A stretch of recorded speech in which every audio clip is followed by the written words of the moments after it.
La Sociedad Dominica de Medios de Comunicación, Sodomco, presenta A Pensar Más con Rosa María Palacios.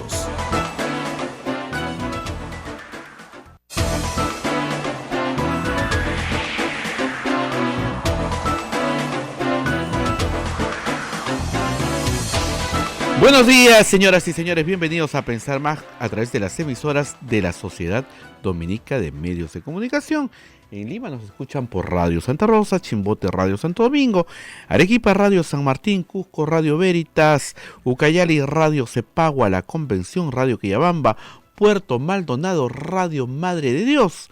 También nos escuchan en Huánuco a través de Radio Huánuco, Ayacucho Radio La Voz de Ayacucho, Puno Radio Pública, Ancash Radio Moro, Huancayo Radio Cumbre, la radio del Arzobispado de Huancayo, Satipo Radio Milenio, Abancay Radio Estación Solar, Yurimagua, el Vicariato Apostólico, Radio Oriente, Chota, Cajamarca, nos escucha Radio Los Ángeles, Apumac Estéreo, AM Tagua, nos ponen los podcasts en todo el Perú y el mundo, y también a través de nuestra página web www.radiosantarosa.com.p, y también en los teléfonos estamos si tú nos descargas de Play Store.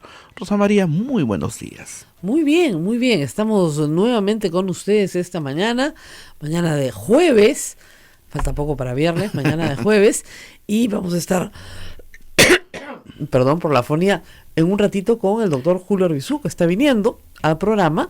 Pero vamos a hablar de algunos temas antes. Han pasado varias cosas el día de ayer. No hemos podido comentar la historia. Nos escuchan en Arequipa, por supuesto, en Radio San Martín. No hemos podido comentar el asunto de, como dicen, de Tía María. Esta concesión minera de cobre en la provincia de Islay, que tiene a su cargo Southern Perú.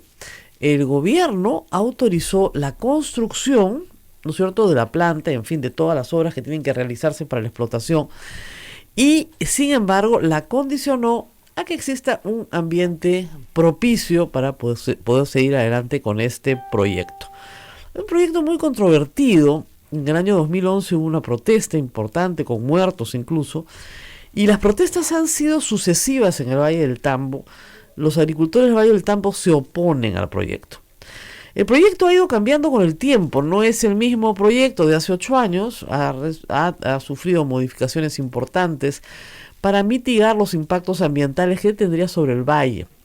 Sin embargo, la oposición al proyecto sigue ahí, no ha cambiado. En algunos casos sí, podríamos decir que ha habido un mejor entendimiento del proyecto y sus beneficios, pero en términos generales hay una situación de tensión y de conflicto.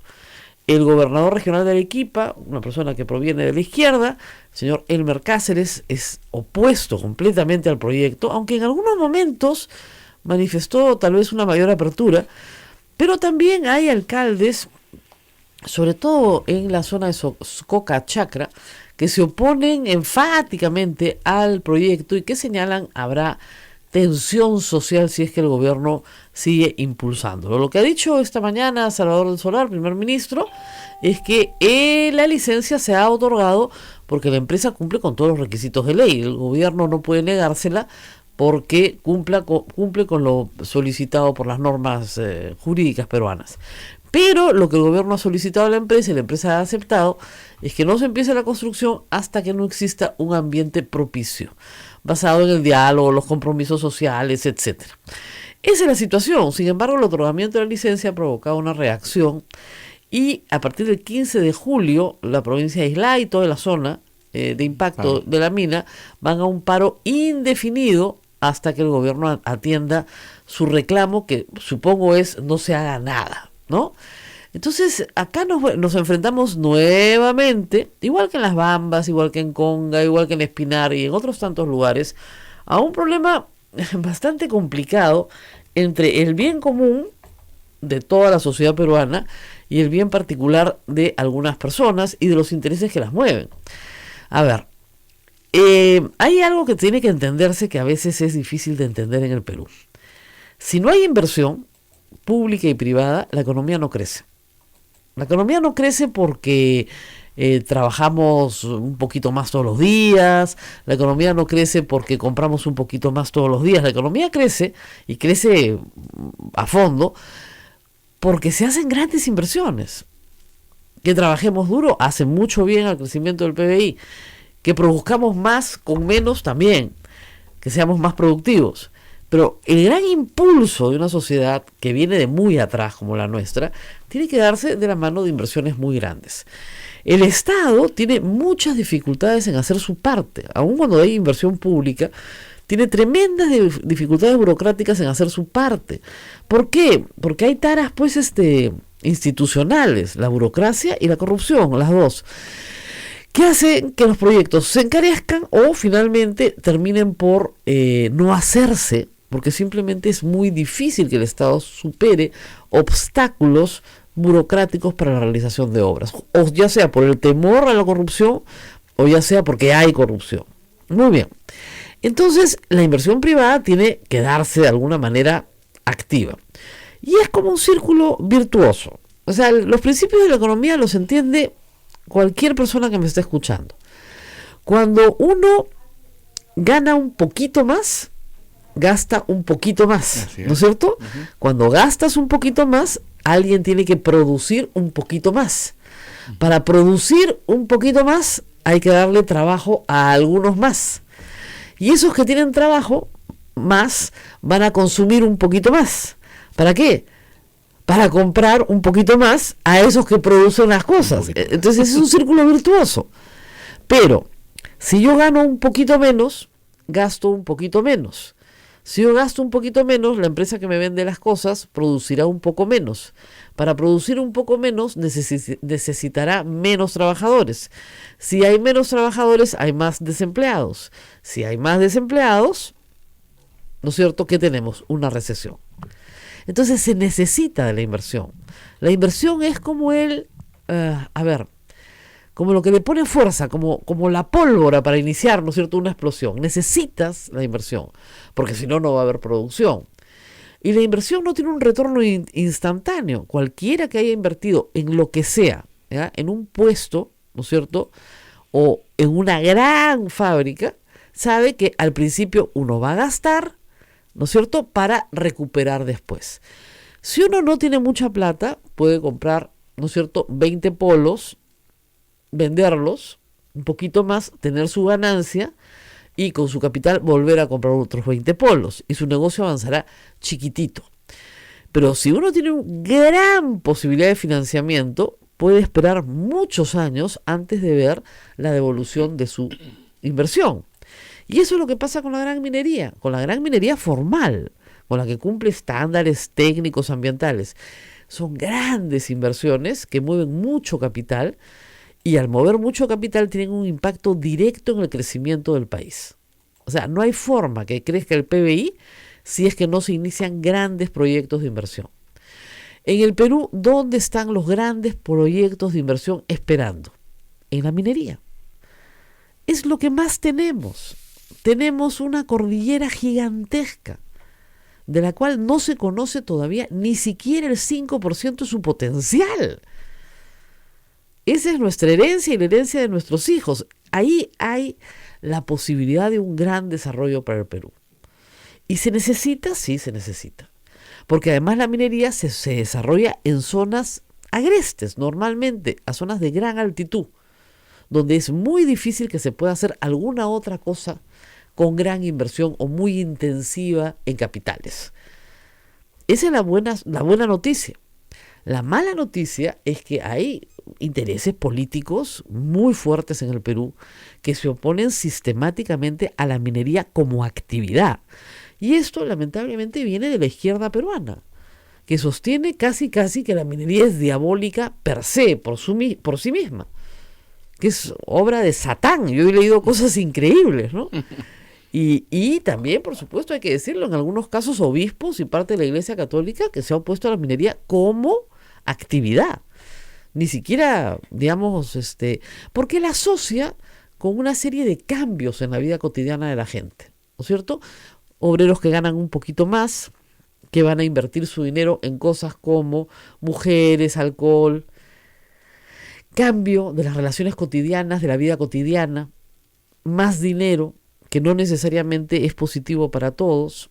Entonces eso que altera la vida cotidiana, que cambia las relaciones sociales, perturba. Y al perturbar mucha gente dice, mejor que aquí no haya. Piensen en los agricultores del Valle del Tambo, ellos pagan determinados jornales a los trabajadores. Si le ponen al frente una mina que va a dar empleo y que va a pagar mejores jornales, alteras el equilibrio laboral del valle. Porque tú no vas a poder pagar lo mismo que la mina y la gente va a querer irse a trabajar a la mina. Y ustedes dirán, ¿pero qué tiene de malo que la gente mejore?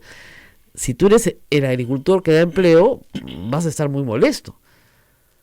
Entonces, ¿la minería tiene un impacto? Sí, por supuesto que tiene un impacto social. O sea, Chalhuahuacho en Las Bambas no es lo que era hace 20 años. Hace 20 años habían 4 casas. Ahora es un pueblo de 10.000 habitantes. El impacto ambiental, Rosa María, nos hemos quedado pues con la idea de la minería de hace 50, 60 años atrás, Claro. ¿no? Y esto ha cambiado totalmente. Claro, Y, porque... y la inversión que traen justamente es con tecnología Claro. moderna, donde el impacto ambiental Ya, claro, baja. ahora, ¿qué pasa? También hay que decirlo, ¿no? Southern tiene una muy mala relación, una muy mala historia con el sur del Perú. Entonces, si fuera otro el operador, tal vez hubiera más confianza. Pero hay una legítima relación de desconfianza. O sea, hay muy malos recuerdos, como tú dices. Mucho de lo que hicieron se ha mitigado, hoy sí. Pero los recuerdos están ahí y no son fáciles de borrar. La mala imagen, digamos, de la minería es muy fea. O sea, de verdad que se ve horrible. Y hay cosas que han sucedido en el sur del Perú bajo la responsabilidad de Southern que han sido muy negativas para el medio ambiente. En los últimos 20 años, hay que reconocerlo, se ha hecho un gran esfuerzo por mitigar todo el daño que se realizó en el pasado. Pero queda el recuerdo. Y luchar contra una percepción es muy difícil. La población en Arequipa está evidentemente dividida, ¿no? Hoy día hay 2 encuestas, en una muy favorable a la mina, la otra muy desfavorable a la mina. La verdad es que depende quién mida y cuándo mida. Pero sí es verdad que el país necesita la inversión. Esta y muchas más. Y tienen que darse porque si no, no va a haber crecimiento para el país. Pero también es cierto que las personas en Arequipa tienen derecho a decir que están en contra, ¿no? Ahora, esto del diálogo es una palabra muy engañosa, ¿no? Si yo te digo vamos a dialogar, a ver, imagínense ustedes, voy donde Abel y digo, Abel, quiero un aumento de sueldo. Y Abel me dice, vamos a dialogar. Abel, ¿me ha aumentado el sueldo? No. ¿Qué es lo que yo quiero? Que me aumenten el sueldo. ¿Ya? Entonces nos sentamos y entonces Abel me dice, mira, nos va muy mal, es una radio muy chiquitita, aquí no hay plata, tú sabes que acá es un voluntariado, ¿ya? Y seguimos dialogando. ¿He conseguido que me aumenten el sueldo? No. Entonces yo voy a salir gritando, aquí no hay diálogo. No, y sí hay diálogo, porque sí hemos conversado, pero no me van a dar la razón. ¿Se dan cuenta? Escuchar a alguien no implica darle la razón. En el Perú, en el conflicto social, cuando el gobierno dice diálogo, dice escuchar a alguien. Cuando en el otro lado de la mesa dicen diálogo, es dame la razón. Y ahí tienes un primer obstáculo. Y el segundo obstáculo, está hoy día en la columna de Augusto Álvarez, que me parece muy relevante, es, ya, te doy la razón. Entonces te firmo un acta, ¿no es cierto? Y no te la cumplo nunca. Con lo cual, lo único que generas es una mayor polaridad, una mayor desconfianza. El gobierno firma papeles por todo el Perú, no O sea, desde que regresamos a la democracia con Toledo, mesa de diálogo, perfecto. Acta, perfecto. Cumplimiento del acta, no, ya no. Y hay muchísimas cosas que no se han cumplido, sobre todo por parte del Estado. La empresa privada también tiene muchas cosas que cumplir, pero sobre todo el Estado peruano. Creo que acá hay un inventario, Augusto lo pone, de pactos no cumplidos. Y es un número bastante elevado. Miren, según la Defensoría del Pueblo, hay 194 controversias en el país. Asimismo, se han firmado 3.160 compromisos vinculados a conflictividad social, de los cuales 1.581 aún están por ser cumplidos. La mitad. 1.243 por parte del Estado y 338 por parte de la empresa privada. O sea, el Estado no cumple, pues. Ese es el problema. Entonces, primero, escuchar no es pactar. Dialogar no es pactar. Y aún si hay un pacto, ese pacto no se cumple. Entonces, cumplir tu palabra es algo muy importante en una sociedad. El Estado tiene que cumplir su palabra. Si no se puede comprometer, no firmes. Pero si vas a firmar para apaciguar los ánimos y después no cumples, vas a generar el doble de problemas de los que tenías antes. Porque si antes tenías un problema, ahora tienes dos. No te creen. Ese es el segundo problema. Y 1.500 pactos. Claro, alguien me dirá, ¿está usted viendo el vaso medio lleno o medio vacío? Bueno, es la mitad, pues, ¿no es cierto? De más de 3.000, sí, efectivamente, han cumplido 1.500, pero no han cumplido 1.500. Entonces tienes que cumplir lo que firmas. Y si no, no firmes. Miren ustedes qué bonito el ejemplo de Gareca, ¿no? Que le dice a todo el país, no me voy a ir a Argentina porque acá tengo un contrato. Y yo soy una persona que cumple su palabra. Y todos aplaudimos, qué gusto, qué bien, que se quede en el Perú. No, es más que se quede en el Perú. Es una persona de palabra. Igual tiene que ser el Estado, igual tiene que ser la empresa privada. Pero igual tienen que ser los que se sientan al otro lado de la mesa. Exactamente igual. Si ya te comprometiste, ya diste tu palabra, bueno, pues ya diste tu palabra. Tienes que asumir las consecuencias de lo que significa comprometerse. Ahora, tenemos dos encuestas. Una es de Ipsos, realizada, me parece, el año pasado,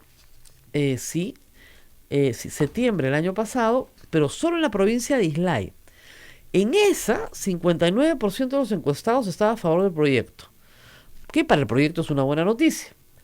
Pero en otra, realizada ya por una encuestadora local en Arequipa, que se ha hecho en 13 distritos de la provincia de Arequipa, que no es lo mismo que Islay, que es una provincia diferente, ahí sí el 62% se pronunció en contra.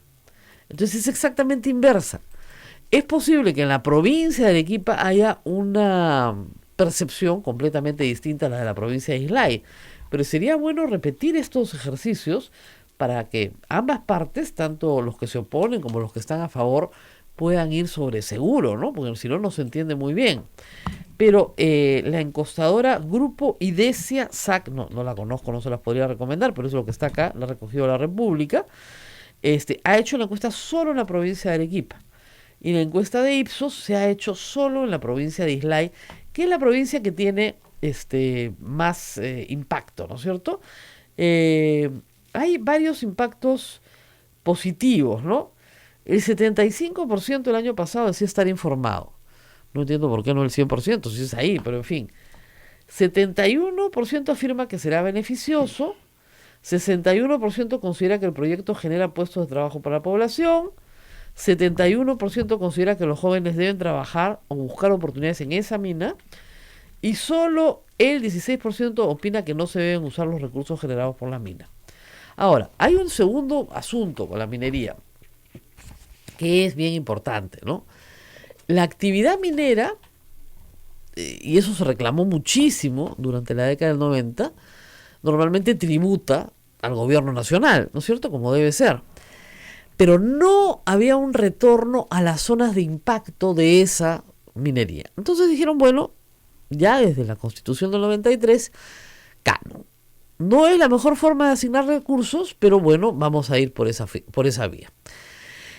Con el crecimiento de la minería, ya hay una relación bien directa, les diré. Durante el gobierno de Alan García, la mitad del Perú que estaba en pobreza dejó de ser pobre. Y eso es muchas cosas, pero una de esas cosas es la minería. Y la redistribución del canon minero a través de todo el país. Si los presidentes y ahora gobernadores regionales gastaron bien o no, esa es otra historia. Pero que se redistribuyó a nivel nacional, se redistribuyó a nivel nacional. Y se redistribuyó en cantidades significativas, nunca antes vistas en la historia de la República. Hoy, con los precios de los minerales mucho más bajos, lo que se necesita es más actividad minera para mantener ese canon. Y ese canon ha sido muy significativo en Arequipa con Cerro Verde. Y es curioso, ¿no es cierto?, que el desarrollo de Arequipa, de la región Arequipa, que ha sido un desarrollo muy importante en los últimos 10 años, no genere más entusiasmo por la actividad minera. Hay un estudio muy interesante del Instituto de Estudios Peruanos, ya tiene varios años, no es reciente, 5 o 6 años, que yo me acuerdo haberle entregado en la mano a Gregorio Santos, y el otro día Gregorio Santos despotricaba contra el IEP, que compara el crecimiento, desarrollo de Cajamarca y Arequipa como región, ¿no? Y encuentra en Arequipa índices muy positivos, pero muy positivos, las dos regiones con actividad minera, las dos regiones con más o menos la misma población, las dos regiones con, una base parecida, pero Arequipa con mayor nivel de educación primaria, secundaria y más profesionales, mucho más técnicos y mucho más profesionales. Resultado, los índices de Arequipa, y con ningún problema con la actividad minera en ese momento, salvo los problemas habituales, pues, de los, digamos, choques habituales que puede haber. En ese momento, Arequipa era una región próspera y Cajamarca no lo era. Y el problema era político. La oposición sistemática de Gregorio Santos a alguna actividad minera. Ojo, eso no se dice. En Cajamarca Conga no va, y hay un proyecto igualito a Conga que sí fue. Y todo el mundo conoce por qué. Entonces, hay un gran interés político. En Tía María, ¿no se acuerdan de las lentejas? O sea, hay problemas políticos muy complicados. Y ese es probablemente uno de los asuntos que vamos a ver en los próximos días. Yo creo que es muy positivo, pero también creo que esto puede terminar con muertos si es que la población no se convence de que es positivo. Y si es que la población no se convence de que es positivo, mejor que no se haga. Hace muchos años que la gente tiene derecho a ser pobre, a no tener canon, a no recibir nada. No, que nos den canon. No, canon sin minas sí no hay. Eso no se ha inventado todavía. Yo quiero participar de una riqueza que no produzco. No. Primero hay que producirla y después puedes participar de ella. No puedes participar de una riqueza que nadie ha producido. ¿Qué cosa te vas a repartir? O sea, no tiene ninguna lógica. Me preocupa el tema ambiental. Perfecto. Que modifiquen el proyecto. Lo modificaron entero. ¿Que se van a tomar todo el agua del río? No se van a tomar nada del agua del río. O sea, todas las partes ambientales comenzaron a ser subsanadas. Hoy el problema ambiental no es el problema. Miren en Las Bambas. Y el tema ambiental dejó de ser el problema hace años. Es un tema de cuánta plata me das. En Las Bambas es un tema de cuánta plata recibo yo como comunidad. Y no solamente fuera Bambas, sino todas las demás comunidades. En Arequipa es no me hagas el proyecto a menos que, y ese a menos que es el que todavía el gobierno no ha logrado averiguar. A menos que, ¿qué? ¿No es cierto? Eso es lo que no se ha logrado averiguar. En fin, hoy día hay pleno del Congreso, ojo, es un día bien importante. Chávarri va a estar en el Congreso de la República defendiéndose de un solo cargo, encubrimiento real, pues que es para matarse de risa.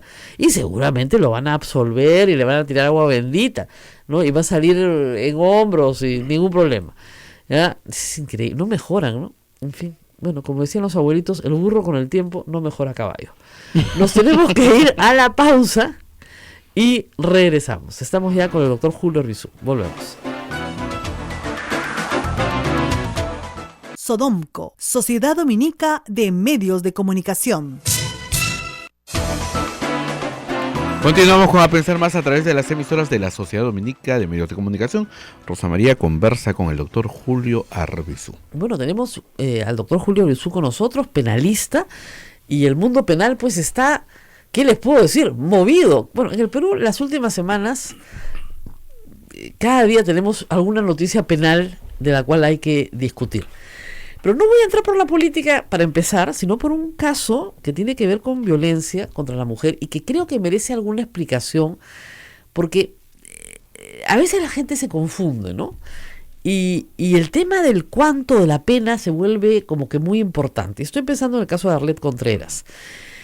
Esta semana, por fin, se dictó una sentencia que sí establece pues una punición, ¿no?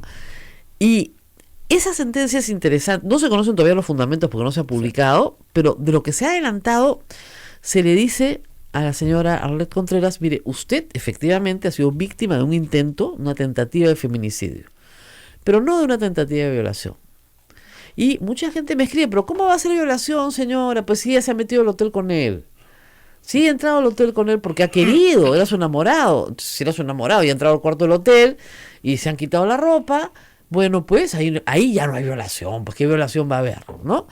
Ese es un primer tema bien importante y a todos los jóvenes que nos escuchan van a escuchar bien, ¿ah? Van a escuchar bien porque esto es educativo. Y el otro tema es cuánto de pena, ¿no? ¿Por qué 11 años y no los 15 completos, etcétera? Doctor, empecemos por el tema de violación que me parece bien interesante. La señora Arlet Contreras es abogada, dice, a mí me han quitado una de las imputaciones sin explicarme más. Así es. Y esto no es justo. ¿Puede haber una violación si una señora entra con un señor a un cuarto de hotel, se quitan la ropa, ella luego puede alegar que ha sido violada? Bueno, Rosa María, puede haber violación incluso en el contexto del matrimonio, incluso en el contexto de la convivencia conyugal, de compartir el hecho.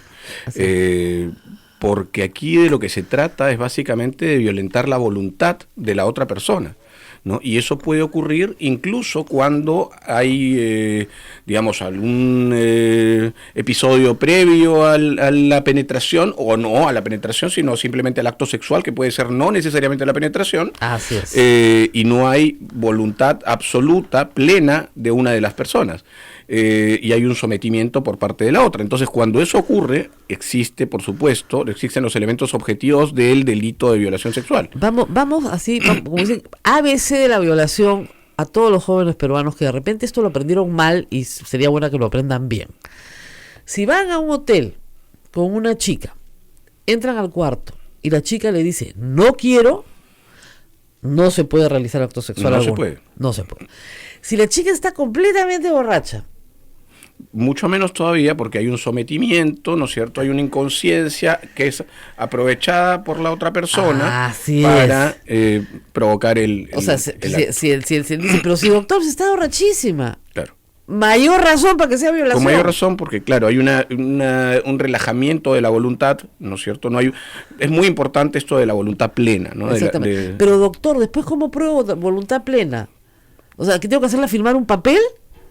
Claro, ahí hay una serie de dificultades probatorias, efectivamente, que normalmente tiene que afrontar la víctima. Ese es el problema, se resuelven en contra de la víctima. Generalmente se resuelve en contra, por eso es tan importante aquello de creerle a la víctima, ¿no es cierto? En principio, por supuesto. Claro. Si hay elementos, claro. Por supuesto, si hay elementos en contra, habrá que hacer digamos, una fundamentación en rigor de esos del peso de cada uno de esos elementos, pero sí, efectivamente, habría que partir siempre de creerle a la víctima, ¿no? Ahora, en estos casos, digamos, hay mucha gente que, sí, jóvenes preocupados, que dicen, yo no quiero meterme en problemas. ¿Puedo sacar mi celular y grabarla? Y decir, sí, estoy de acuerdo con lo que vamos a hacer. ¿Qué puedo hacer? Acá los chicos, ¿qué puedo hacer, doctora? ¿Qué puedo hacer? Para que quede claro que yo no la he tocado sin su voluntad. No, yo creo que lo primero que hay que hacer es esto que le gusta tan poco a alguna gente en el Parlamento, pero también a sus representados, a muchos aquí, que es educación sexual, educación vamos, inclusiva, educación abierta, tolerante, que permita además a nosotros, a quienes somos hombres, tenemos una identidad de género definida o determinada o relacionada con el sexo con el que nacimos, aprender, ¿no es cierto?, a decodificar una serie de comportamientos y patrones para saber, entre otras cosas básicas, que no es no. ¿No es claro, cierto? pero por ejemplo, pero es que ella me dio todas las señales. Claro. Ella me dijo que estaba feliz de estar conmigo. Es terrible, ¿no? Y es terrible, claro. Ella vino, pero doctora, absolutamente provocadora. Ella estuvo provocándome. Y eso es parte, Rosa María, qué bueno que lo dices, porque entiendo yo, claro, no están los fundamentos de la sentencia de Contreras, sin embargo, algunos de estos argumentos se han adelantado, claro, y varios de ellos, según la propia defensa de Arlet Contreras, son réplicas de algunas de estereotipos de género, estereotipos muy pesados, como estos que tú estás diciendo justamente. Claro, ella entró al hotel, ¿no? Ella estaba vestida provocadoramente, ella aceptó, ella tenía una relación con él previa, ya se conocían, no era la primera vez que lo hacían, tenían una historia juntos, ¿no? Entonces, todo eso esto no pesa. y claro, partamos de la premisa con la que iniciamos la conversación. Hay violación incluso en el matrimonio, dentro del matrimonio, y no estoy hablando de un matrimonio separado, divorciado, no. No, Un matrimonio, viviendo bajo el mismo techo. Así es. La probanza es dificilísima, por cierto. Pero, a ver, hay algunas cosas que sí se pueden hacer. Un peritaje Sí. deja, o sea, la violación sí deja ciertas lesiones en el cuerpo de las mujeres. Pero aún... Siempre que exista resistencia. Exactamente. Aún sin resistencia puede haber violación. Claro, ese es el otro problema. Claro. ¿Y qué pasa si tú dices, no, este me mata, yo me quedo Exacto. tranquilita, ni me muevo Exacto. porque primero mi vida? Exacto. ¿No? Que es la lógica de sobrevivencia que tienen muchísimas mujeres. Primero mi vida y yo no me resisto. ¿Por qué no se resistió? Así es. Si usted no se resistió, es culpable. Y es otro argumento lamentable. Usted no lo arañó, no lo pateó, no lo golpeó, no dejó marcas en el cuerpo de él. Entonces, usted no se resistió, por lo tanto, no hay violación. Y efectivamente ese es otro argumento de absolución muy común. muy común entre la judicatura peruana, lamentablemente. La judicatura de la región, digamos. Todo Latinoamérica. Sí. Todo Latinoamérica. No es un tema de Perú, es un tema cultural. Sí. Entonces, tú tienes que ir vestida más tapada que Dominica con hábito, o sea, hasta abajo, ¿no? No puedes entrar a ningún lugar Sí. así donde se sospeche algo. Y además, si intentan atacarte, tú tienes que defenderte a riesgo de perder tu vida, porque el hombre puede estrangularte. Así es. O sea, ¿no? Tienes que defenderte, arañar, patear, y solo en esas condiciones será violación. Así es. Lo cual es un disparate, pues, doctor. Absolutamente, y por eso creo que en este caso específico por supuesto, hay un concurso de delitos, por supuesto se debió... Lo que a ella le ha ayudado muchísimo son las imágenes del video. Absolutamente. Si De no haber sido por eso... Exactamente. Quizás hubiera sido absuelto el hombre. de todos los cargos. Gracias a Dios hay mucho más videos hoy día y todos ustedes tienen una cámara en la mano, pero de verdad, si no hay video... Y yo recuerdo el caso de Lorena Álvarez, que decía, qué suerte, ¿te acuerdas de un caso de una chica que arrastraron por la calle? Qué suerte que hay un video, qué suerte que hay una filmación. Efectivamente. Cuando no hay filmación, no te creen. Así es. Por más que estés llena de moretones, Así no te creen. Y el otro tema es la tipicidad, ¿no? Por ejemplo, en el caso de Arlet Contreras le dijeron lesiones leves. Al principio era un caso de lesiones, era un caso de lesiones leves, que no tiene prisión efectiva. Así es. ¿Te han pegado? Claro, es una falta. Bueno, sí es una falta, lesiones leves. Entonces, ¿cómo saltas de lesiones leves a 11 años? O sea, es un salto bien grande. Ahora, sí es un salto positivo en el sentido de que ella logró mover el expediente de Ayacucho a Lima. ¿Cómo se logra eso, doctor? Mucha gente nos pide esa información. De acuerdo a la importancia y a la difusión, al impacto del caso, esto puede ser traído a Lima. Recordemos que no solamente en el contexto, por ejemplo, de los casos de corrupción se creó este subsistema supraprovincial. En el caso de los delitos contra el honor también hay la posibilidad de traer estos casos a Lima, ¿no? Entonces, ¿pero se tiene que pedir? Sí, este es un caso emblemático de eso, ¿no? Yo entiendo que eso se solicitó, que la defensa solicitó que esto se viera en Lima y finalmente se accedió. Porque si bien, como hemos dicho, en la región lamentablemente tenemos este tipo de absoluciones, en las provincias del Perú, si en Lima es malo, en las provincias es peor. Sí, es cierto. Los jueces son, pero muchísimo más conservadores de lo que deberían esperarse y actúan no conforme a la ley, sino conforme a sus prejuicios. Y pesan mucho. Entonces, en Ayacucho esta señora no iba a encontrar justicia nunca. Al hombre lo habían absuelto 2 veces. No, y es brutal. Claro, de repente es conveniente explicar por qué faltas inicialmente, por qué faltas lesiones leves, que son faltas, no es un delito. Ni siquiera es delito, claro. Claro, porque en cuestión de delitos contra la vida, el cuerpo y la salud, el delito de lesiones es un delito menor que el delito de homicidio o de feminicidio, ¿no es cierto? Es menos grave, digamos, y tiene una pena menor. Pero menos que te peguen, que te maten, para ponerlo de una manera. Pero es menor todavía el delito de lesiones leves, que es una falta, ya lo dijimos, y el delito de lesiones graves. ¿Cómo se hace la gradación? Básicamente por el número de días que uno tiene que afrontar para ¿no?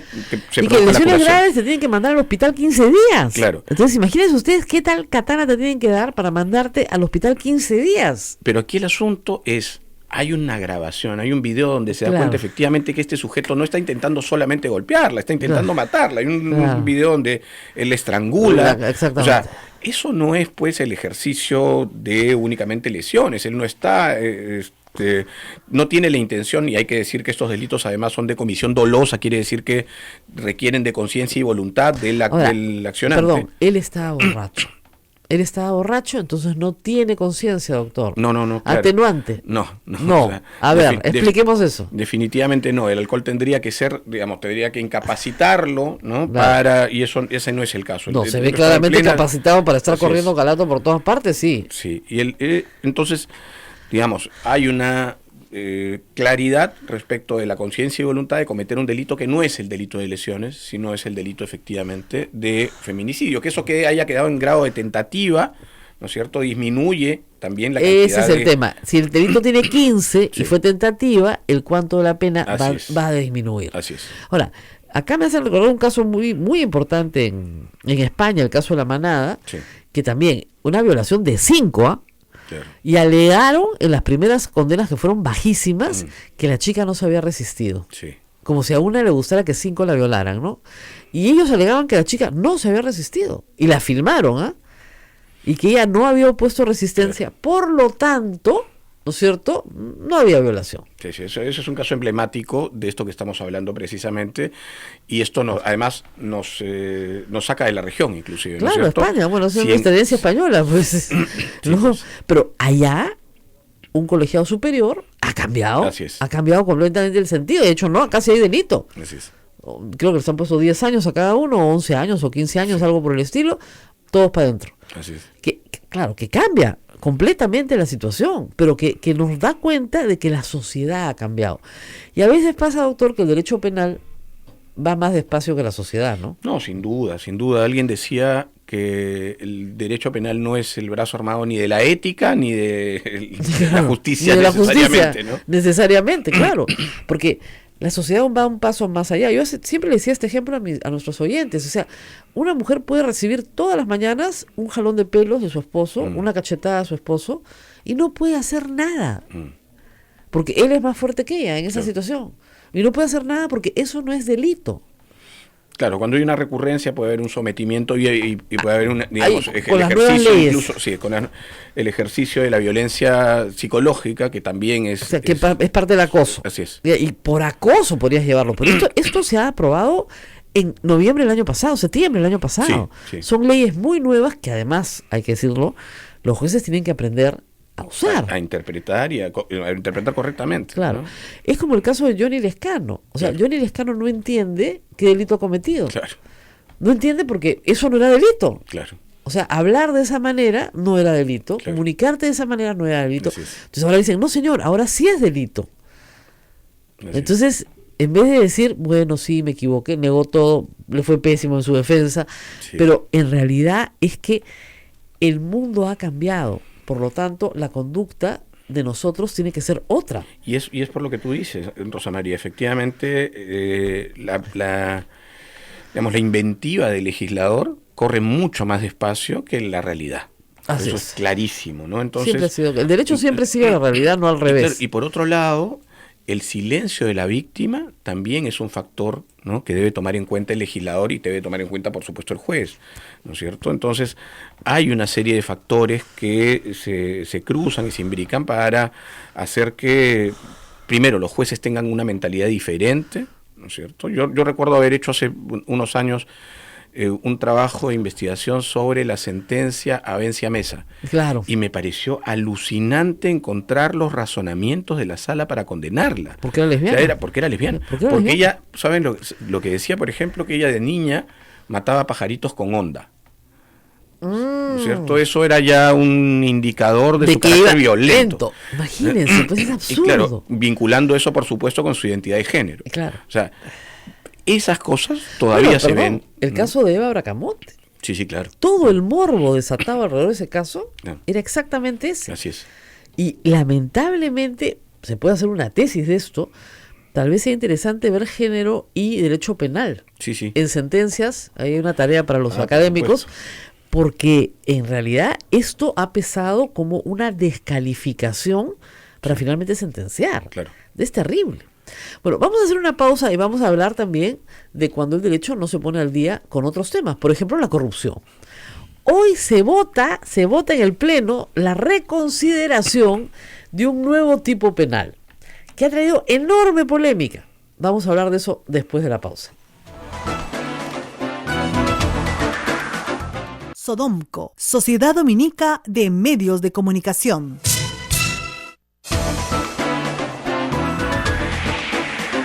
Continuamos con A Pensar Más a través de las emisoras de la Sociedad Dominica de Medios de Comunicación. Rosa María. Acá todo el mundo me pregunta, ¿dónde está Adriano Pozo? ¿Dónde estará? Está allá con el señor Dipas. Está en el mismo, claro. Han tomado el mismo vuelo. Señor Dipas se escapó ayer. No se escapó, digamos que está en libertad, ¿no? Bajo la regresa el sábado. Sí, bajo protección del Congreso de la República. Qué rica protección, ¿no? ¿Quién tuviera esa protección? Dura poco, ¿ah? Ojo, pero en fin. Ahora, hoy en el Pleno se va a reconsiderar un tipo penal nuevo. Como ustedes saben, la percepción de fondos de campaña no es delito por sí misma, no está en el Código Penal. Y sí, nosotros el año pasado en el referéndum votamos que tenía que haber un desarrollo penal del financiamiento ilícito de campañas, porque no lo hay. A pesar de que la Fiscalía crea otra cosa, no lo hay. Bueno, muy bien. Entonces la doctora Rosa María Bartra se le ocurre una genial idea. Hacer un subtipo de lavado. O sea, lavado de activos tiene 15 años de pena para las personas naturales y 20 si eres funcionario público. ¿Ok? Si tú transportas, ocultas, guardas, etcétera, sabiendo o pudiendo presumir que viene de fuente ilícita, eso es lavado. Muy bien. Este es un subtipo con el cual tú recibes para tu campaña, pero solo tienes 8 años de pena.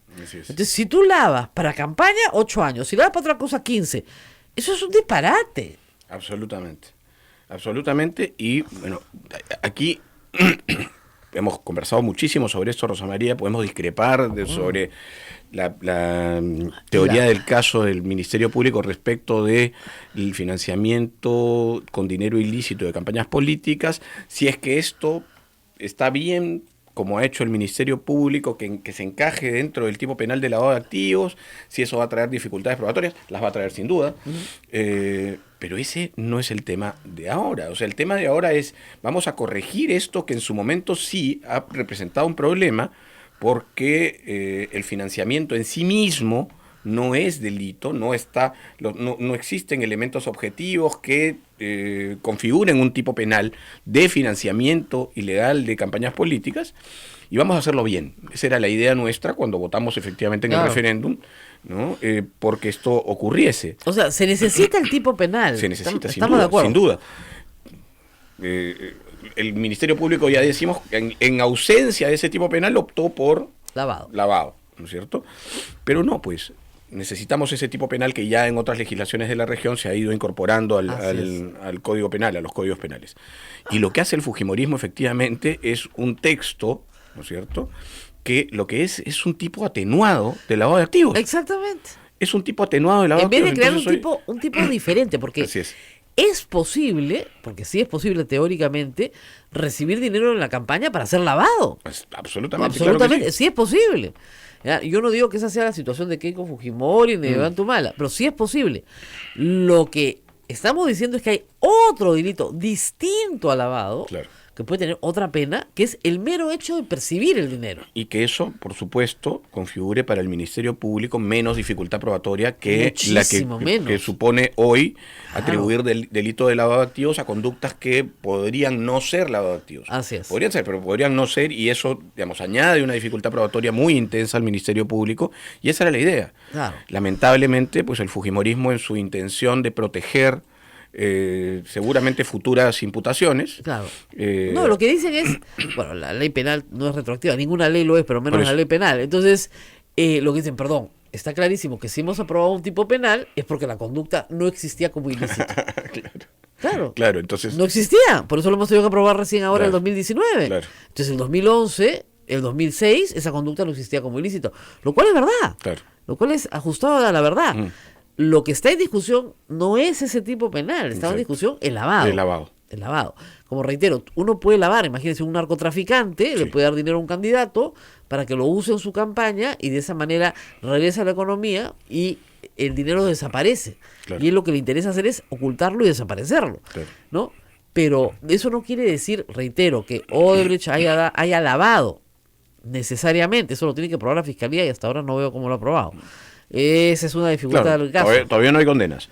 No, pero ni siquiera en la acusación. Claro, ¿ah? hay, En la digamos, acusación a Humala sí. no hay prueba de que ellos conocían o podían presumir el origen ilícito del dinero de Odebrecht. No hay. O sea, lo que hay es un par de párrafos que no te dicen nada. Claro. Sí, los elementos de convicción van a tener que estar en el orden de indicios, de una Claro. cadena indiciaria, del conocimiento que tenían ellos de cómo ingresaba el dinero, es decir, por qué ingresaba de esa manera y no Claro. ingresaba todo abiertamente, públicamente. Claro. Yo creo que eso va a tener que fundamentar Claro. bastante más, con Pero- bastante más rigor y bastante más intensidad el Ministerio Ahora, Público para conseguir una condena. Hoy deberían decirle a Rosa Bartra no y vuelve a escribirlo. Haz otro. Sin Debe- duda. Ese tipo penal, tal como está, no es otra cosa que un tipo atenuado de lavado de activos. Y eso es, es inconveniente por donde se le mire. No estamos en la necesidad no era, ¿no?, añadir Claro. un tipo atenuado de lavado de activos, No. sino de hacer punible una figura Independiente. autónoma. Ahora, hoy día también va Pedro Gonzalo Chávarri, ex fiscal de la Nación, fiscal supremo aún, a sustentar su caso respecto al encubrimiento real, cosa que ya hizo ante la Comisión Permanente, que aprovechó para decir que Alan García estuvo mal detenido, que Keiko Fujimori tenía que estar en libertad, ¿no? Digamos, traerse abajo el trabajo de sus propios fiscales. Pero en fin, el punto es que solamente hasta ahora se le va a acusar por encubrimiento real, que es un delito con una pena bajísima, a pesar de todo lo que hemos visto en el video donde claramente empujan una silla cargada de cajas, Sí, ¿no es cierto?, de documentos de una oficina lacrada por un fiscal. sí. Y él dirige la operación. Es lamentable, ¿no? Es lamentable que el Congreso se haya convertido en una caja de blindaje de personajes asociados y en algunos casos absolutamente comprometidos con organizaciones criminales. Recordemos que esto ocurre en el contexto, además, de la imputación a los miembros de organizaciones criminales relacionadas, primero, con el caso de los cuellos blancos y segundo, con el caso, con la trama Lavajato en el Perú. O sea, estamos hablando de cosas muy graves, de sujetos que han sido o siguen siendo funcionarios del sistema de justicia en el país, ¿no? Chávarri es parte de lo que en su momento se denunció a través de la difusión de los audios que hizo IDL Reporteros y que se llamó el caso Lavajuez, Claro. y que ha dado lugar a esta especie todavía de subrevolución en la judicatura peruana, que tiene, entre otras cosas, por efecto, por ejemplo, el hecho de que hoy no tengamos Consejo Nacional de la Magistratura y tengamos las dificultades para elegir los miembros de la Junta Nacional de Justicia, que por esa razón no se pueda tomar decisiones respecto de algunos jueces seriamente cuestionados, ¿no?, en el Poder Judicial y algunos fiscales igual. Digamos, todo eso es parte de esto que defiende Chávarri y que a su vez defiende el Parlamento. Entonces esto representa, digamos, parte de lo... Claro, parte de las, digamos, de las profundas contradicciones que van a haber en este proceso de mejorar la justicia en el Perú. Pero la verdad es que hay días en que uno piensa que no ha cambiado nada, ¿no? Efectivamente. Hay días en que uno dice, pero ¿qué tanto se hizo el año pasado? Y ahora... Y esto ha valido, además, Rosa María, tú recordarás, para que el gobierno, ¿no?, digamos, emprendiese una cruzada anticorrupción, elevase su aprobación en las encuestas. Yo creo que es poco lo que se ha avanzado en relación a lo que se esperaba, ¿no?, a lo que seguramente tenía en mente además el propio gobierno. O de lo que buenamente se puede hacer, porque hay gente que dice, miren, no es posible que ahora se pueda cambiar el sistema de justicia como nosotros queremos que cambie, por una razón bastante sencilla, porque es profundamente corrupto. Sí. Y porque lo que emerge es solamente la punta del iceberg de lo que hay. No quiero decir que no hayan personas honradas en el Poder Judicial, pero aún hasta los que tienen ciertos visos de inimputabilidad, digamos, tienen problemas. Miren ustedes el caso del doctor Quintanilla. El otro día acá nos decía el doctor Azabache, ¿no? Para nosotros es una persona de muy buena reputación. Sí. Y tenía una conversación telefónica en la que evidentemente estaban hablando de una resolución. oye, el número 2 no es tu pata, ya, yo lo arreglo con Castañeda, sí, vean ustedes dos nomás, ya, porque ya el otro nos ha fallado un par de veces, entonces, esa es la típica Terrible. conversación de un arreglo para una resolución. Sí, ¿Ya? sí. Y hablado medio en clave, ¿no? Con Inostroza. Renunció, no solamente renunció a su cargo de vocal provisional en la Suprema, renunció a su cargo de vocal titular en Puno, perdón, renunció a todo, salió corriendo del Poder Judicial. Así es. Sí. Yo Entonces, creo que- el problema es cuán corrupto es el Poder Judicial. Yo creo que ese es en parte el problema, Rosa María, el diagnóstico, ¿no? El diagnóstico y los métodos para enfrentar el problema. Claro. Porque cuando existe este tipo de situaciones, y las hemos vivido no solamente en la judicatura, sino a nivel de la administración pública en general, cuando existe este tipo de situaciones, lo que hay que hacer es mirar esto en dos perspectivas. Una, que es la urgente, la inmediata, es la conformación de subsistemas para enfrentar el problema directo, ¿no es cierto?, que fue el caso de después de la caída del gobierno de Fujimori y ahora, ¿no es cierto?, después de todo este embrollo, ¿no?, enfrentar esto con equipos especiales. Estamos hablando, por ejemplo, del caso Odebrecht, hay un equipo especial. En el caso de los cuellos blancos Claro. se acaba de formar el equipo especial del Ministerio Público, cosa que es correcto. Porque, Claro, pero eso me hace recordar a mí un poco la reforma del Estado en los 90, ¿no? Creas unas islas, Sí. ¿no?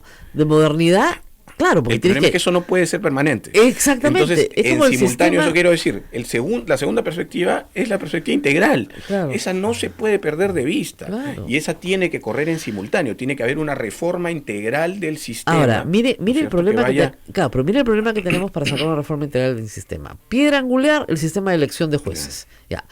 Para formar una Junta Nacional de Justicia no han podido escoger a uno. Sí. Y el único que era potable lo votan sin ninguna explicación. El caso de Cuba es Sí. realmente escandaloso. Sí. Le dicen que no ha podido demostrar la adquisición de un departamento que está plenamente demostrada. Entonces se ve claramente que hay un sesgo para no ponerlo por razones políticas. Realmente el único capacitado. Claro, el que más sabía, Digamos que- ya, ese no lo Ese aprobaron. Y lo que me decían, justamente es el perfil de que Exacto, necesitas. exacto. Que ya tiene 70 años, pero está bien de salud, que puede trabajar 5 años más por el país. Exacto. No, esa persona, a esa la saca por razones de animadversión personal Sí. del señor Lecaros Lecaros. y del señor Walter Gutiérrez. Sí. O sea, y si él solicitó que se le dieran las notas que no se habían otorgado de manera arbitraria y finalmente se le manda una nota donde no le hablan ni de Fujimori, ni de Blancanelli, ni de Montesinos, le hablan de su departamento, que él puede probar plenamente que está correctamente adquirido, Así es. con el mismo No. dinero que le ha pagado el sistema de justicia. Entonces tú dices, pero No, en el caso del fiscal Cubas es realmente escandaloso, ¿no? bochornoso, Entonces, es terrible. ya, pero lo que pasa es que no solamente es el caso del fiscal Cuba, sino que todo el sistema de Eso- selección y- se viene abajo. Y no solo eso, y no solo por esa razón, y no solo por la animadversión que puede haber generado el hecho de haber sido un fiscal pro o un fiscal valiente en su momento importante dentro Claro. del esquema del Ministerio Público, sino porque hay una falta de perspectiva dentro de quienes, por ejemplo, hicieron el examen de... Claro. Que es impresionante. No estamos, y esto hay que decirlo muy claramente, no estamos escogiendo aquí jueces y fiscales. No. Estamos claro. escogiendo a quienes los van a escoger. Claro. O sea, aquí no se está midiendo capacidad técnica, jurídica, argumentativa. Claro. No, aquí básicamente lo que importa es la idoneidad ética, Claro. la trayectoria, la solvencia, porque estas son las personas que van a escoger a los jueces y fiscales. Esos son los que tienen que saber de Claro. derecho. O sea, Claro. Miren, estamos equivocándola. aunque parezca mentira, justamente después del golpe del 1992 en que Fujimori se vuela a toda la Corte Suprema, se vuela quiere decir los manda a su casa, después se reincorporan con sus devengados y toda la Claro. historia famosa, pero llaman a un tribunal de honor. ¿Quién era el tribunal de honor? 6 abogados, 5 abogados, casi todo de la Universidad Católica, gente muy honorable, y le dijeron, bueno, escojan jueces, pues. Ese proceso de selección es el mejor proceso de selección que ha habido en la historia del Claro. Poder Judicial. Claro. Y de verdad, porque fue muy, a ver, si quieren, muy abierto, pero también muy riguroso en lo que ellos creían que era lo más importante que tenía que tener un juez, que era tener principios éticos. Así es. Y ese proceso de selección, los que entraron por ese proceso de selección hoy, son de las personas más reputadas en el Poder Judicial. A pesar de que estábamos en pleno fujimorismo, ¿eh? Sí. Pero alguien dijo, no sé en qué, mejor tener por lo menos una Corte Suprema decente. Sí. ¿No? Obviamente Montesinos tenían sus propios canales, ¿no? Tenían sus jueces, ¿no? Claro, claro. Pero para el resto sí lo dejó. ¿Por qué no se puede hacer eso ahora? Pues esa sería la idea. Esas tendrían que ser las premisas de quienes hacen, digamos, configuran la evaluación para los miembros de la Junta, partir de la certeza de que estos no van a ser los jueces que van a aplicar el derecho, Claro. sino que quienes van a escoger a los que van a hacerlo, ¿no? Pero eso lamentablemente no ha pasado. Esperemos que ahora que, digamos, todo vuelve a foja cero, ¿no? Se vuelva con esa mentalidad. Ahora, cuando uno escucha a Walter Ríos hablar, más allá de sus actos de corrupción, que son abiertos y claro, los 10 verdecitos, Sí, él discute mucho sobre mantener la hegemonía. claro. Necesito vocales, o sea, hay una lucha por el poder Sí. dentro del Poder Judicial, Así es. una lucha por el poder en cada estamento. O sea, ser presidente de Corte implica contar con los votos de la Corte que tú mismo vas a manejar después. Absolutamente. Y vas a manejar tú las conformaciones de las salas. Así es. Donde tú puedes manejar a través de las conformaciones de la, entre comillas, venta de esos puestos, finalmente el sentido de los procesos. Absolutamente. Eso es Absolutamente. inaceptable, Claro, pues. sí, sí es.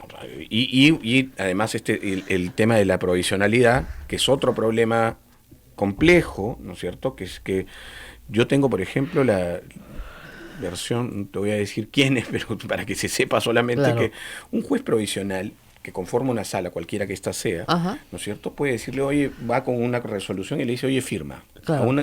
Alguien que conforma sala con él mismo. Claro. Firma. Yo no voy a firmar esto. Es una barbaridad, No voy a claro. firmar. No, firma porque es provisional, ¿no es cierto? Claro. Firma porque si no te saco de acá. Claro, y hay que entender bien esto, a veces no se entiende. La Corte Suprema, la mitad de la Corte Suprema es provisional. Así es. El señor Quintanilla es provisional. La mitad de la Corte Suprema es provisional. Entonces, por ejemplo, César Inostroza Pariachi tenía una sala donde él era el presidente porque era titular Así es. y los otros 4 eran provisionales. Ya te podrás imaginar Y entonces. ahí entraba la casación de Keiko Fujimori. Claro. Era- Entonces quien diga, pase por por Google, eso, Correo 200, quien diga, porque hubo voces en ese momento, Claro. incluso de abogados que dijeron, no, pero esto es un colegiado. ¿no es Sí, cierto? claro, es un Claro que colegiado. Pero los a 4 ver son quién- provisionales. Por Claro. supuesto, ya te imaginarás a qué me refería. No, y además hasta pero eso, ahora, eso ha sido así. Hasta ahora no nos explican por qué Duberlín Rodríguez le dio una presidencia de sala a alguien que acaba de entrar a la Corte Suprema. Así es. Así es. Ah, esa es otra historia y hasta ahora no nos explican eso. Así es. Presidencia de sala, con 4 provisionales. Y claro, usted que me escucha, señora, dirá, yo no sé nada de lo que pasa en el Poder Judicial. Bueno, la mayoría de nosotros tampoco, salvo los que litigan. Pero eso es un escándalo. Así es. Y ni qué decir de los jueces supernumerarios o los jueces que llegan suplentes. No, ya se escuchó de esta Claro. capacidad, ¿no? de A ver, Ríos para- les explico, muchachos, ¿no? Que yo podría estar ganando más plata. Yo me matriculo en el colegio de abogados y me ofrezco como jueza. Y me llaman cuando, en provincias, ¿sabes? En cualquier Así lugar, es. acá y donde yo resida, ¿no? Y me llaman por un año Claro. para que complete sala. ¿Ah? Y completo sala. ¿Y quién me llama? El presidente de la Corte Superior. ¿Y cuántas veces me llama? Cuántas veces quiera. Así es. Todos los años que quiera. Yo no estoy dentro del Poder Judicial. Simplemente me han llamado para que se administre justicia porque hay una necesidad imperiosa de que se administre. Yo entro y salgo. No voy a pasar por el Consejo, no pasaba por el Consejo Nacional de Magistratura, Así es. por ningún sistema de selección. Y soy juez de la causa de una persona que tiene que someterse a mí porque lo dice el presidente de la Corte Superior, que sí es un tremendo corrupto. Y- Ya se pueden imaginar ustedes cuáles son los resultados.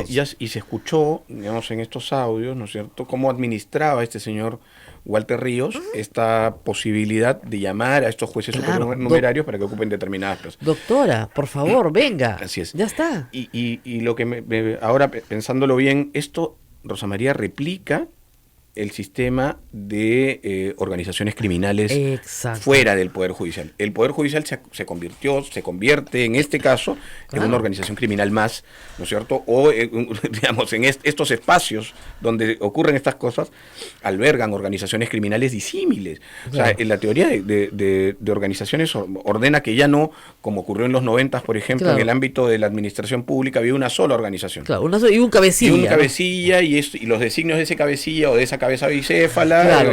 ¿no? Iban hacia ordenaban abajo. todo. Así es. No, ahora hay muchas organizaciones criminales de distinto impacto, de Y que distinta coordinan intensidad, entre ellas. que coordinan entre ellas ocasionalmente. Exactamente. Por ejemplo, Ríos no era que Ríos todo lo conversaba con Inostroza. No. Tenía su propio feudo. Claro. Ya sabemos además cómo trataba su personal en Claro. su favor, ¿no es cierto? Pero cuando Pero- tenía que comunicar a Inostroza, lo comunicaba. Claro. Y, claro, Al ahí Consejo Nacional de convergían- Magistratura, Exacto. así es, controlaba. Tenemos dice- feudos, núcleos segmentados de corrupción Claro. que se van alimentando entre sí. Claro. Sistema de corrupción. Claro. Sistemas de corrupción. Bueno, y luego tenemos 2 minutos para el Lavallato. Todo el mundo pregunta. Bueno, yo me reía ya de la casa de Humala. Esa casa tiene millaje, ¿eh? Ha volado tanto que... ¡Qué bárbaro!, ¿no? Me dijeron que lo único que no había sido allanada antes, pero hoy sí había sido embargada, incautada, mudada, completamente vuelta a allanar. Y no han encontrado pues nada, salvo que hayan visto la película El Mecanismo, como nos contó el doctor Otárola, y vayan golpeando paredes, ¿no? Han visto la serie de Netflix, El Mecanismo en Brasil, encuentran un montón de plata detrás de una pared haciendo así, ¿no? Y ya. Pero eso no pasó, pero dice que tocaban las paredes los policías. Lo único que le faltó fue hacer huecos en el jardín, tirar lampa, pero ya qué más, le sacan los pisos y ¿qué encuentras? Pues, ¿no? La única diligencia que hubo así estrepitosa fue volarse una caja de seguridad que al final de cuentas no tenía nada, pero volársela a pedido de ellos, por favor, háganla, no tenía nada. Claro.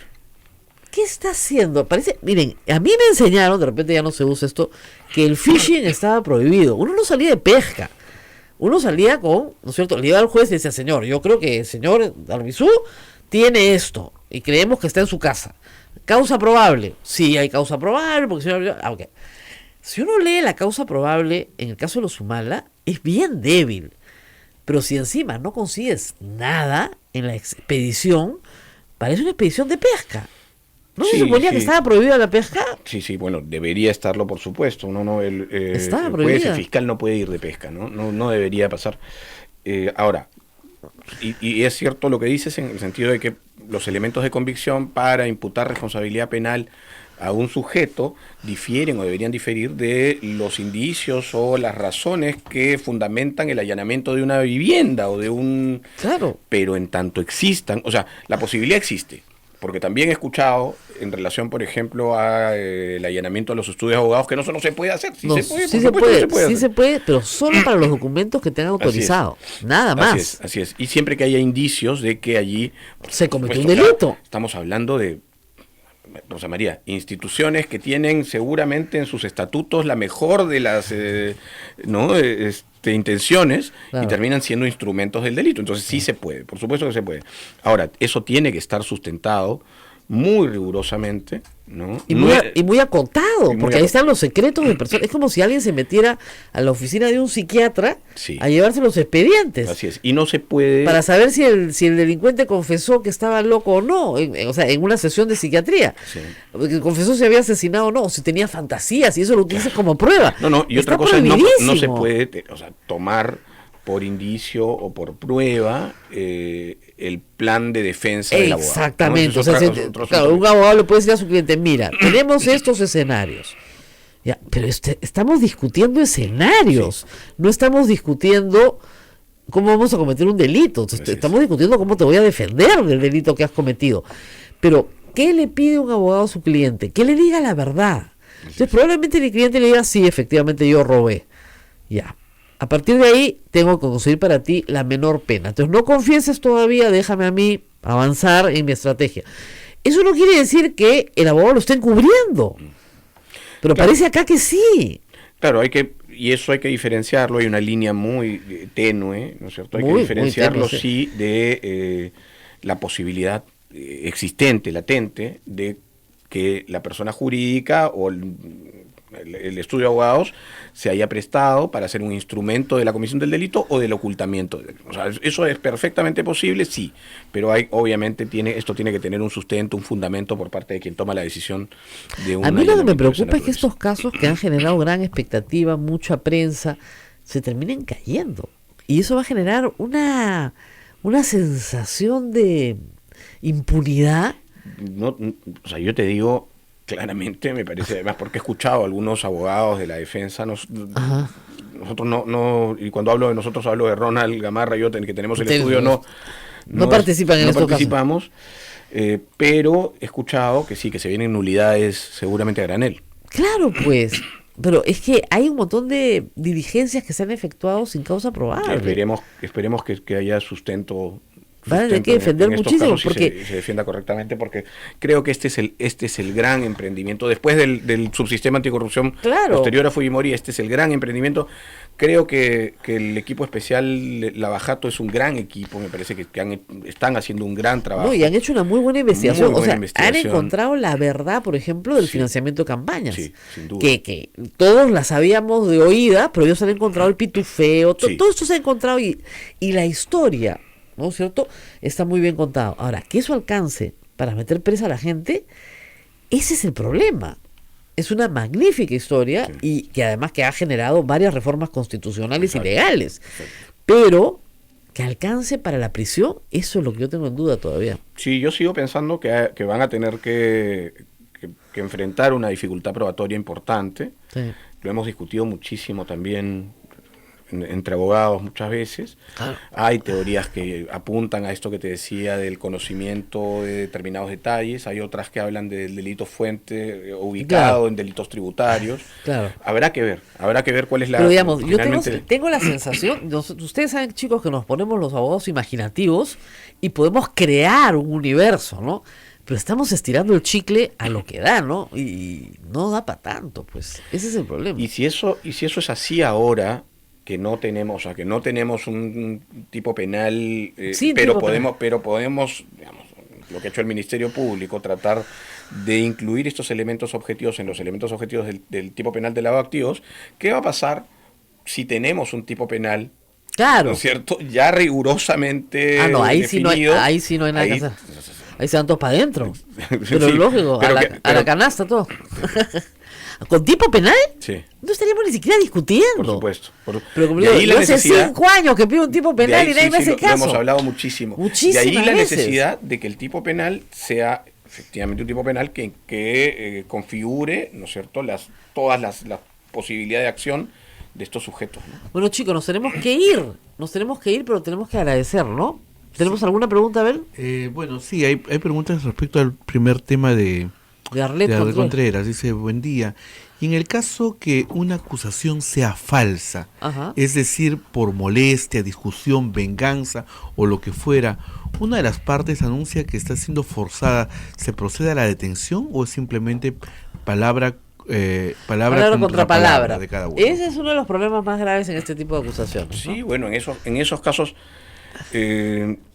evidentemente habrá que valorar, ¿no?, las versiones de la otra parte. La otra parte tiene además expedita la vía para denunciar. Hay denuncias por delitos contra el honor, que van desde la calumnia, que es la imputación de un delito falsamente, o la denuncia calumniosa, que es un delito contra la administración de justicia, porque además estás activando el sistema de justicia de manera irregular, ¿no? Pero, insisto, creo que en estos casos hay que partir de creerle a la víctima, ¿no? Partir de creerle a la víctima y de ahí, por supuesto, investigar. Claro, ¿por qué? Porque nuestra costumbre judicial ha sido no creerle a la víctima nunca. Así es.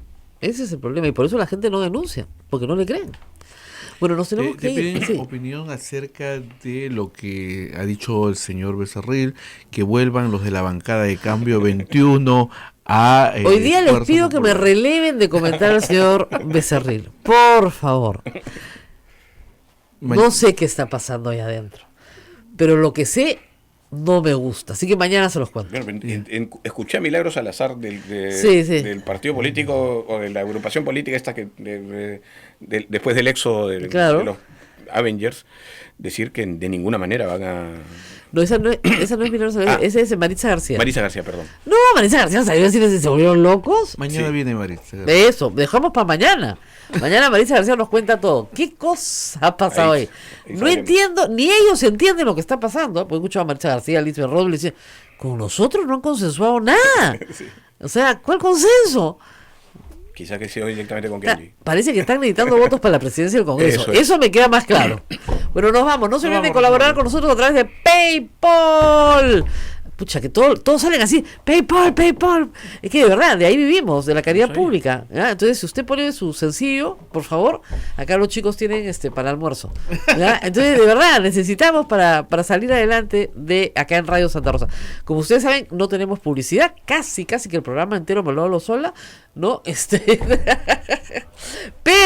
Pero necesitamos un ayudín, porque hay 1, 2, 3, 4, 5, 6 personas detrás del vidrio.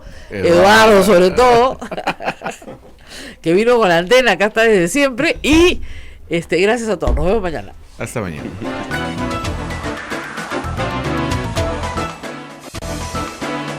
Hasta aquí, A Pensar Más con Rosa María Palacios. Este programa fue producido por la Sociedad Dominica de Medios de Comunicación, Sodomco.